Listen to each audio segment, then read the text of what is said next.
Hello tout le monde, j'espère que ça va. Moi je suis très contente de vous retrouver pour une nouvelle vidéo et c'est officiellement la première vidéo que je filme pour cette année 2026. Celle que j'avais sortie la dernière fois, je l'avais filmée en décembre 2025, donc officiellement c'est ma première vidéo de cette année et on va parler de tous mes produits favoris de l'année 2025 dans toutes catégories confondues, que ce soit de la skincare, du make-up, hair care, body care, bien évidemment aussi, il y aura de la mode.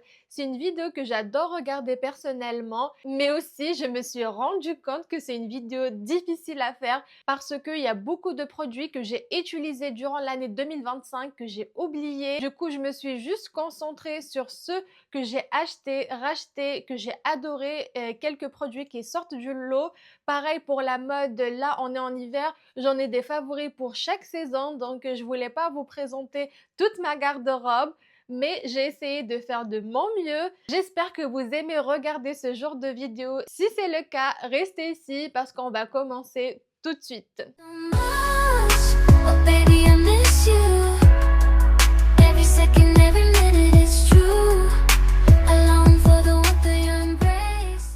On commence par la catégorie make-up. J'ai ici quelques produits sous les yeux. Il n'y en a pas beaucoup. Même si j'en ai beaucoup de make-up, j'ai essayé de sélectionner uniquement ceux qui m'ont marqué, ceux que je vais racheter sans aucun doute.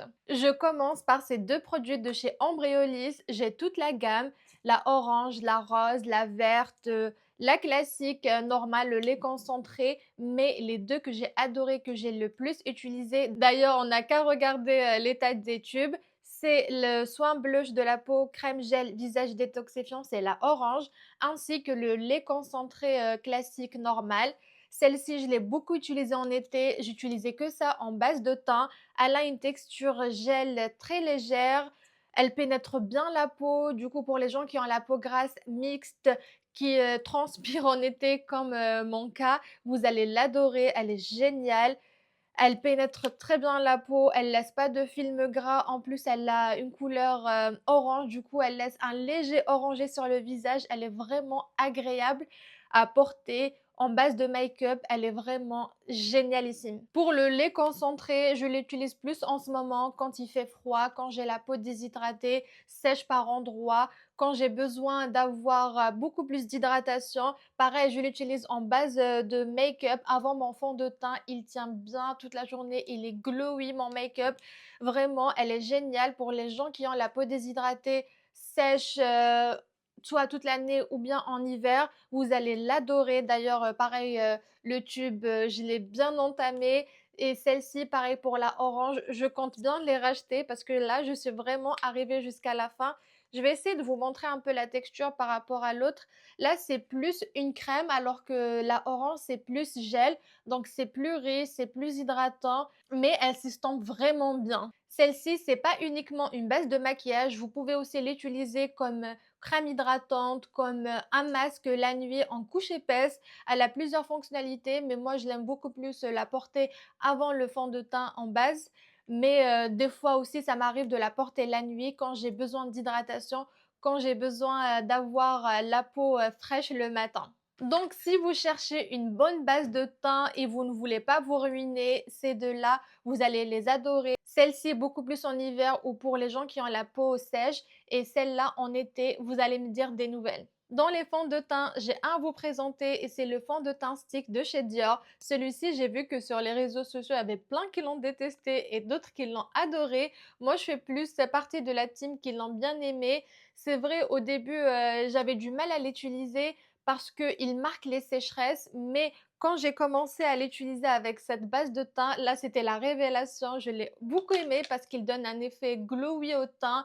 Il est modulable, il est léger. Il donne pas cet effet plâtre sur le visage. Moi, c'est tout ce que je déteste quand je me maquille. J'aime bien avoir un teint unifié, mais pas cakey. J'aime pas quand les gens voient mon fond de teint. Pareil, moi-même, j'aime pas voir mon fond de teint avoir de la matière sur le visage. Et celui-ci, il est vraiment génial. D'ailleurs, je suis arrivée à la fin. Il me reste que ça. Il faut que je rachète un autre. Je sais pas après, je le rachèterai tout de suite parce que j'ai envie de tester d'autres produits. Mais si un jour je suis perdue, j'ai besoin d'un bon fond de teint, c'est sûr que je le rachèterai. Pour les anti-cernes, je suis quelqu'un de très exigeante. C'est rare où j'ai un coup de cœur pour un anti-cerne jusqu'à ce que je découvre celui-ci en 2025 et c'est le Forever Skin Correct de chez Dior. Il est génial, j'ai beaucoup aimé l'utiliser. Il a une texture fluide, légère, très crémeuse, donc il s'estompe bien. Il cache bien les cernes, même si il a une texture très fluide. En plus de ça, il n'assèche pas le dessous de l'œil comme le Shape Tape qui est génial, mais qui est très asséchant aussi. Celui-ci, non. J'ai beaucoup aimé l'utiliser et celui-ci, c'est sûr que je le rachèterai. Toujours dans mes favoris teints, j'enchaîne avec cette poudre libre de chez Huda Beauty, la Easy Bake. Pour moi, je veux rien savoir, c'est la meilleure poudre du marché, même si j'ai pas testé toutes les autres. Mais celle-ci, elle m'a vraiment convaincue. Je l'ai déjà rachetée et je compte la racheter encore et encore. Juste pour la teinte, personnellement, j'ai la Pound Cake. Avant, j'avais la Banana Bread. Mais j'ai peut-être une petite préférence pour la Banana Bread. Mais vu qu'elle est très légère, elle se voit pas. Elle matifie bien le teint, elle lisse bien le dessous de l'œil, elle sublime n'importe quel anti-cerne. Vraiment, cette poudre est géniale. Ouda, prends tout mon argent parce que tu le mérites. Pour les sourcils, il y a deux produits que j'ai adoré utiliser en 2025. Le premier, c'est le gel à sourcils de chez Sephora. Depuis que je l'ai découvert, j'utilise que celui-ci, j'arrête pas de le racheter. Il fixe bien les sourcils, il tient toute la journée, il ne laisse pas de traces blanches quand tu l'appliques, il plaque bien les sourcils. Juste son petit bémol, c'est il se finit vite, donc je le rachète plusieurs fois. Juste ici, j'en ai 5 parce que quand il arrive à la fin, il commence à perdre de son efficacité, donc je rachète un autre et je me dis, je dois pas le jeter jusqu'à ce que je le finisse, mais je me retrouve à ne jamais les finir. Mais il faudra que je racle tout le fond pour enfin m'en débarrasser et racheter un autre. Avec le gel à sourcils de chez Sephora, j'utilise ce feutre de chez NYX. Il est aussi très très bien parce que la pointe elle est très fine, donc on arrive bien à dessiner les poils un à un. Je trouve que le combo des deux fonctionne très bien. Ça donne un effet naturel, ça donne un effet bien travaillé, bien structuré. D'ailleurs, c'est pour ça qu'ils font partie de ma vidéo favorite de l'année. Je continue dans les lèvres et c'est là où j'ai le plus de produits. C'est là où j'ai le plus galéré à choisir uniquement quelques-uns à vous présenter. Et je commence par le premier favori. C'est le baume à lèvres de chez Ole Henriksen. Il est vraiment génial. Il laisse les lèvres bien lisses. Il contient des peptides, donc il nourrit bien les lèvres. En plus de ça, moi j'ai les lèvres gercées, donc à chaque fois elles pèlent. Quand j'utilise celui-ci, il les lisse bien, on voit pas la peau en dessous. Le rendu est très très joli avec juste un crayon, tu mets ça au milieu, t'as pas besoin de mettre autre chose.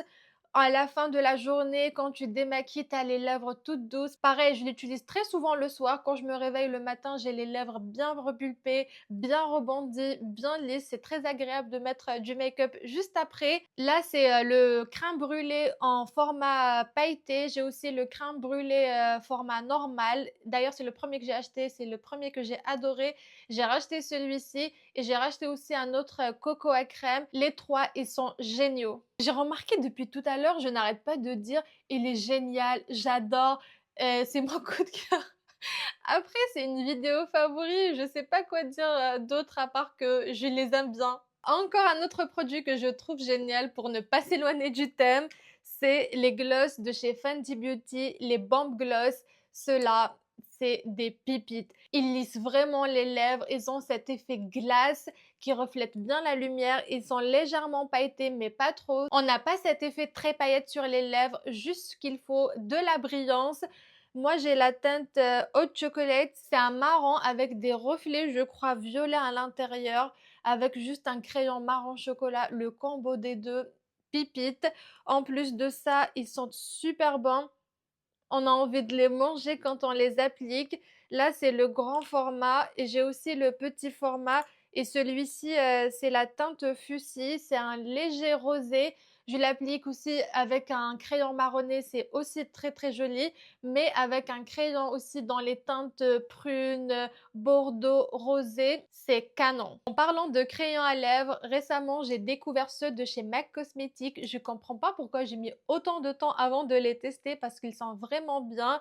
J'ai la teinte Cheese Nut, c'est un marronné bien chaud et j'ai la teinte burgundy. C'est aussi, un burgundy comme le nom l'indique. J'aime bien les utiliser, ils se travaillent bien, ils glissent bien sur les lèvres, ils sont pas très gras donc ils filent pas dans les ridules, ils ne dépassent pas. Je trouve qu'ils tiennent toute la journée, les couleurs elles sont très belles et je compte bien racheter d'autres coloris pour, les tester encore. Et pour finir, dans la catégorie make-up, mon produit chouchou que j'ai découvert en 2025, c'est le spray fixateur de chez Charlotte Tilbury. Ça, les filles, c'est un game changer. Je trouve qu'il transforme mon make-up à chaque fois que je l'utilise en story Instagram, en vidéo. Quand je poste une vidéo de moi, à chaque fois, vous me dites, t'as un teint glowy, mais Mira, qu'est-ce que tu appliques sur ton visage? Et j'ai remarqué, à à chaque fois, c'est ce produit-là que j'utilise en finition. Je trouve qu'il mixe bien toutes les matières entre elles. Il laisse un fini très naturel, très glowy, très lumineux. Donc ça, les filles, foncez si vous voulez tester un bon fixateur, pas matifiant, mais plus glowy. Maintenant, on passe à la catégorie skincare. J'ai ici 5 produits à vous présenter. Pareil, j'ai pas que ces 5 là dans ma routine, mais c'est ceux que j'ai beaucoup aimé utiliser. Le premier, c'est cette huile démaquillante de chez Skin Milkat. Moi, personnellement, je fais le double démaquillage, donc je commence d'abord par l'huile. Celle-ci, elle est bien, elle est très légère, donc sensoriellement parlant, elle est très agréable. Elle démaquille bien le maquillage. Après, je n'ai pas un mascara waterproof, mais juste le mascara normal, elle le démaquille bien.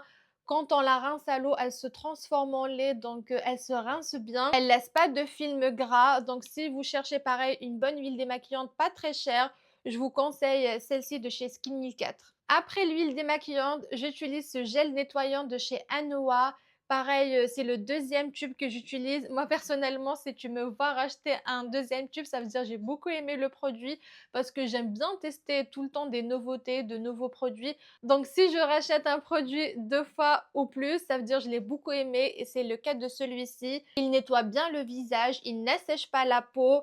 En plus de ça, il a des graines très fines à l'intérieur. Donc, ça fait comme si c'est un micro gommage à la peau. Pareil, celui-ci, il n'est pas très cher. Il fait très bien son job. J'enchaîne avec ce toner de chez Anoa, c'est celui Ori. Celui-ci, je l'applique une fois que j'ai lavé mon visage. Il me procure cette sensation de peau hydratée alors que c'est juste un toner. Des fois, j'ai l'impression quand je l'utilise que j'ai appliqué une crème hydratante alors que non. Ensuite, on a cette crème hydratante à la vitamine C de chez SVR. C'est plus un fluide qu'une crème hydratante. Donc, pour les gens qui ont la peau mixte à grasse, elle est idéale. Celle-ci contient 20% de vitamine C optimisée. Donc, on a tous les avantages de la vitamine C sans avoir les inconvénients. Pour les gens qui ont la peau sensible, vous pouvez l'utiliser sans souci. Et j'ai remarqué un réel changement dans l'aspect de ma peau depuis que je l'utilise. Je crois que je l'ai acheté fin octobre, début novembre. Je l'applique matin et soir. J'ai vu une différence sur l'aspect de ma peau. Elle est plus unifiée, plus lumineuse. J'ai aussi quelques taches de boutons d'acné sur le menton et je trouve qu'elle les fait disparaître plus rapidement. Et enfin, on a cette huile de pépins de figue de Barbarie de la marque Hora. Celle-ci, je l'achète en Algérie. Elle est bio, elle est 100% naturelle. On peut l'utiliser de plusieurs manières, mais personnellement, j'utilise uniquement sur le visage quand je fais un nettoyage de peau, un gommage et quand j'ai besoin de vraiment d'hydratation. J'utilise celle-ci parce qu'elle est riche, elle est très épaisse, donc elle vient sceller toute l'hydratation. En plus, la figue de Barbarie, elle a plusieurs propriétés, je les connais pas toutes, mais si vous cherchez une bonne huile, celle-ci, elle est très bien. Maintenant, on passe à la catégorie cheveux et j'ai 3 produits à vous proposer. Le premier, c'est cette brosse à cheveux de chez Tangle Teezer. Normalement, on l'utilise pour démêler les cheveux mouillés, mais elle s'utilise aussi sur cheveux secs. Les pécos, ils sont très souples, donc elle n'arrache pas les cheveux, elle défait bien les nœuds. Je trouve que c'est une brosse qui fait très bien son job, en plus d'être jolie. Ensuite, on a cette mousse pour les cheveux de Color Wow, c'est la extra large, elle est censée donner du volume. Moi, je l'utilise quand j'ai envie de faire des boucles avec le Dyson. Sans celle-ci, je ne fais pas tenir mes boucles plus de 5 minutes, mais depuis que je l'ai découvert, j'arrive à faire des boucles qui tiennent toute la journée sans utiliser de la laque. En plus de ça, elle est très légère, elle ne colle pas aux cheveux, elle a pas cet effet carton, tout en faisant bien tenir les boucles. Et enfin, on a cette huile de finition pour cheveux de chez Vertu. Je trouve que cette huile, elle est sous-cotée, on n'en parle pas trop. En plus de ça, elle donne énormément de brillance aux cheveux sans les alourdir et sans avoir cet effet gras. Maintenant, on passe à la catégorie body care et mon premier coup de cœur, c'est ces brumes de chez Sol de Janeiro. Je suis une grande fan, je les utilise quotidiennement. Avant de dormir, en sortant de la douche, l'odeur, elle tient super longtemps. Elles sentent vraiment bon. Là, j'ai ces deux-là. Elles arrivent vraiment vers la fin. Il me reste uniquement quelques gouttes. Du coup, j'ai racheté celles-ci. Elles sont très bonnes aussi. D'ailleurs, pour la petite anecdote, la dernière fois, j'ai vendu un article sur Vinted. Et avant d'envoyer le produit, j'aime bien utiliser soit du parfum ou bien une brume, même si je lave les vêtements, mais c'est toujours plaisant de recevoir une pièce propre qui sent bon. Et j'ai utilisé la Rio Radiance.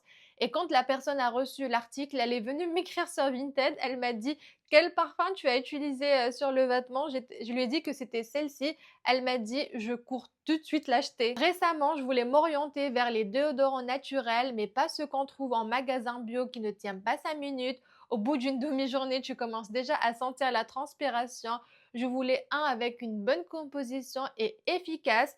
Et j'ai découvert celui-ci de la marque Respire. Le mien, c'est Fleur de Coton.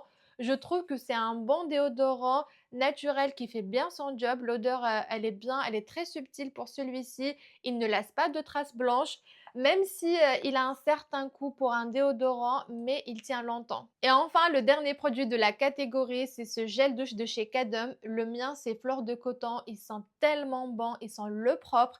C'est vraiment un réel bonheur de prendre sa douche avec celui-ci. En plus de ça, il a une texture crème, permet d'avoir une première hydratation sous la douche. Moi qui ai la peau très sèche, ça m'aide beaucoup. En plus de ça, il est sans colorant et sans savon. Avant de passer à la partie mode, j'ai deux parfums à vous présenter. C'est vrai, j'en ai plein dans ma collection, je les adore tous autant qu'ils sont, mais ces deux-là, c'est ceux que j'ai le plus portés récemment. Le premier, c'est le Queen Side de chez Mind Games et le deuxième, c'est le Cherry Prosecco de chez New Nut. Déjà, chacun seul, ils sont super bons. Celui-ci, il a une odeur très florale, très musquée. Ça sent la femme fatale, la femme puissante. Celui-ci, il est un peu plus chaud parce qu'il a de la cerise à l'intérieur. Déjà, quand je porte ça ou ça seul, je trouve que l'odeur, elle est incroyable. Mais combiner les deux en layering, je trouve ça juste canonissime. Je peux pas vous décrire les parfums, je suis nulle dans ça. En plus, j'ai pas les notes sous les yeux, mais si vous avez l'occasion de les sentir, allez-y, vous allez me dire des nouvelles. Maintenant, on passe à la catégorie mode et c'est là où j'ai le plus galéré. Ça a été très compliqué pour moi de choisir uniquement quelques articles. Pour les vêtements, déjà, il y a différentes saisons et j'ai des favoris pour chaque saison. Je pouvais pas tous vous les présenter ici. Pareil pour les sacs, j'ai une belle collection. Je les adore tous autant qu'ils sont. Je les porte tous pour différentes occasions, pour différents styles. Après, je me suis dit, quels sont les sacs ou le sac que j'ai plus porté récemment? J'ai regardé toutes mes anciennes photos pour me souvenir et j'en ai sélectionné trois parce que j'ai pas réussi à avoir uniquement un. Et le premier, c'est celui-ci de chez Rabienko. Depuis que je l'ai reçu, j'ai pas arrêté de le porter. Je trouve qu'il va avec énormément de style, que ça soit décontracté, plus habillé, casual. C'est le sac qui va vraiment avec tout. La couleur, elle est parfaite. La forme aussi, il est grand, il peut prendre beaucoup de choses à l'intérieur. En même temps, il est pas très grand, donc il n'est pas très imposant. Le deuxième que j'ai sélectionné, c'est celui-ci de chez Demelier. Il a aussi une forme très parfaite, la couleur noire, donc il passe vraiment partout. Je peux le prendre avec beaucoup de styles, que ce soit pour le travail ou juste avec un legging et un trench, un manteau. C'est le sac aussi qui va avec beaucoup de styles. Et le troisième, c'est le numéro 9 de chez Pollen. Celui-ci, je l'ai plus porté durant l'été, les beaux jours, quand il fait beau, parce qu'il a une couleur claire, donc il va bien avec les outfits clairs. En plus, il a une forme très mignonne qui va bien avec le soleil et les beaux jours. Pour les vêtements, c'est là où je me suis creusé la tête pour voir lesquels j'ai plus porté durant cette année-là. Et le premier qui me vient à l'esprit, c'est ce jean Levi's. C'est le modèle Ribcage Straight Ankle. Même si c'est pas un jean que j'ai acheté en 2025, mais je l'ai beaucoup porté cette année-là. Il va avec tous les styles. Dès que je sais pas quoi porter, je vais ressortir ce jean-là. C'est un classique de la garde-robe et à chaque fois que je le porte, vous me demandez tout le temps la référence. La deuxième pièce, c'est aussi un jean. C'est celui-ci de chez COS. C'est le modèle Arche Fuselé. Il a une forme très particulière, très jolie. Je trouve qu'il sublime n'importe quelle tenue et c'est une pièce aussi que j'ai beaucoup portée durant l'année 2025. On a ce blazer marron chocolat de chez Mango. Depuis que je l'ai acheté, j'ai pas arrêté de le porter. Vous l'avez vu énormément sur Instagram. Je le portais plusieurs fois dans la semaine. Il a une très belle coupe droite avec des épaulettes. Du coup, ça lui donne une forme bien structurée. J'ai plein de blazers dans ma garde-robe, mais c'est celui que je préfère porter le plus. Et pour finir, on a ces baskets de chez New Balance. C'est le modèle 530. Je suis pas très team basket, mais ceux-là, je les ai beaucoup portés. Elles sont très confortables. Je crois que j'ai jamais eu des baskets aussi confortables que celles-ci. En plus, elles ont une belle forme, elles font un très beau pied et elles vont avec beaucoup de style. Voilà pour mes produits favoris de l'année 2025. J'espère que la vidéo vous a plu. Si c'est le cas, j'essaierai de vous sortir une chaque fin de trimestre, comme ça je n'aurai pas à choisir. Et avant de partir, n'oubliez pas de me laisser un petit like, un commentaire, ça fait toujours plaisir, ça m'encourage énormément à continuer sur YouTube et aussi à vous abonner si ce n'est pas déjà fait. Et moi, je vous dis à la prochaine et je vous fais de gros bisous.